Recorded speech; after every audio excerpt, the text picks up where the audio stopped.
कभी सोमवार का दिन हो, क्योंकि शंकर जी को सोम प्रिय है। सोमवार का दिन चंद्र का वार शिव जी को प्रिय है। बेलपत्री के वृक्ष के नीचे बैठकर हाथ में एक बेलपत्र का पत्ता रखकर आप पंचाक्षर मंत्र नमः शिवाय, ओम नमः शिवाय या श्री शिवाय नमस्तुभ्यम या महामृत्युंजय मंत्र का स्मरण कर रहे हो, पर डंडी का भाग अपनी ओर, बेलपत्र की बीच वाली पत्ती का भाग बीच वाली उंगली की ओर रखकर अगर आप स्मरण कर रहे हैं और अपनी कामना कर कर बेलपत्री के वृक्ष के नीचे बैठकर उस पत्ते को सम्मुख रखकर बाबा से विनय कर कर एकांत में उस बेलपत्री के वृक्ष की छांव में, बेलपत्री के वृक्ष की छांव आप कामना कर कर उस पत्ते को शंकर भगवान के ऊपर समर्पित कर रहे हैं, तो ये जान कर रखें कि पार्वती और शिव का मिलन करवा रहे हैं और अपनी मनवांछित फल कामना पूर्ण करवा रहे हैं। क्योंकि शिव और पार्वती का जब मिलन होता है, शंकर पार्वती जब एक दूसरे के सम्मुख में होते हैं, शिव और पार्वती जब एक दूसरे के सामने अपने बच्चों के कारण एक दूसरे के सम्मुख में आते हैं, तो उनके चेहरे पर प्रसन्नता का भाव आ जाता है।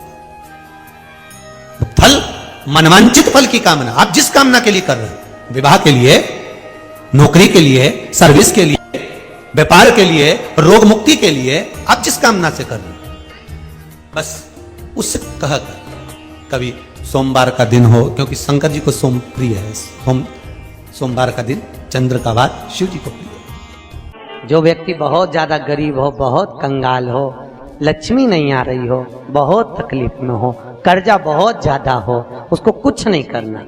सोमवार की सोमवार शाम के समय बेलपत्री के पेड़ के नीचे थोड़ी सी शक्कर या गुड़ डालकर एक दिया रखकर घी की बत्ती लगाकर जलाकर आ जाओ, अपने आप कर्जा चूकना चालू हो जाता है। कर्जा क्यों?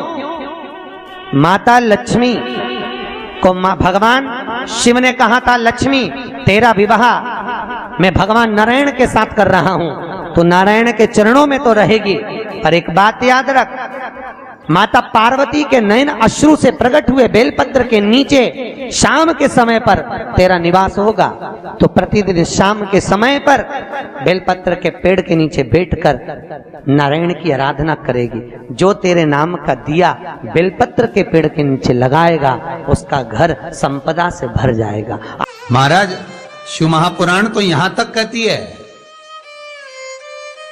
कि आपका कोई काम अटक रहा है, कोई काम नहीं हो रहा, बहुत परेशान हो गए, बहुत थक गए उस काम के लिए, सबके हाथ भी जोड़ लिए, सबके पास होकर आ गए, पर वो काम बढ़ ही नहीं रहा, तो निवेदन करते हैं, घी के दिए में काली तिल डालकर सोमवार के दिन शंकर जी के मंदिर के सामने तुम रुका जी का नाम लेकर दिया लगाकर, जिस काम को तुमने दुनिया के आगे कहकर देख लिया, कर देख लिया, नहीं हुआ, उस कार्य को एक बार दिया लगाकर निवेदन कर कर फिर जाकर देखना, काम आगे बढ़कर ही रहेगा, छूटेगा नहीं, अग्रणी।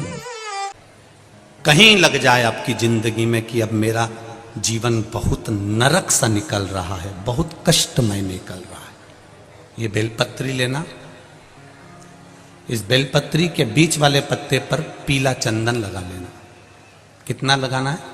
बीच वाला जो पत्ता है उस पर पीला चंदन। जब आपको लगे कि मेरा जीवन बहुत कष्टमय है, अब ये रोग, अब ये कष्ट दूर ही नहीं हो रहा, अब ये आए दिन तकलीफ पर तकलीफ बढ़ती जा रही है, आए दिन रोग, बीमारी, पैसा घर में बच नहीं रहा, बहुत कष्टमय जीवन है, इसमें लगाओ पीला चंदन बेलपत्री की बीज पत्ती पर। महाराज,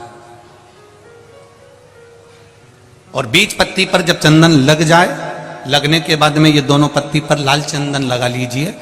इन दोनों पत्ती के बीच में जो डंडी का भाग होता है, आपको कहा था, आपको स्मरण में होगा शायद, हमने जब बेलपत्री की महत्वता बताई थी, तो उस बेलपत्री की महत्वता में कहा था ब्रह्मा विष्णु महेश ये तीन हैं, बोला था। बीच में ये बड़ी पत्ती से लेकर जो दो पत्तियां होती हैं, इनके बीच में जो जगह बचती है, इसमें मां पार्वती के 64 योगनियां मां पार्वती अपनी पूर्ण सिद्धि के साथ में जितनी भी देवी के स्वरूप हैं वो माता 64 योगनिया देवी के स्वरूप में यहां पर विराजमान होती हैं। 2 पत्ती के नीचे से जो डंडी होती है नीचे तक, ये पूरी डंडी में 33 कोटि देवी देवताओं विराजमान होते हैं इस पूरी डंडी के अंदर।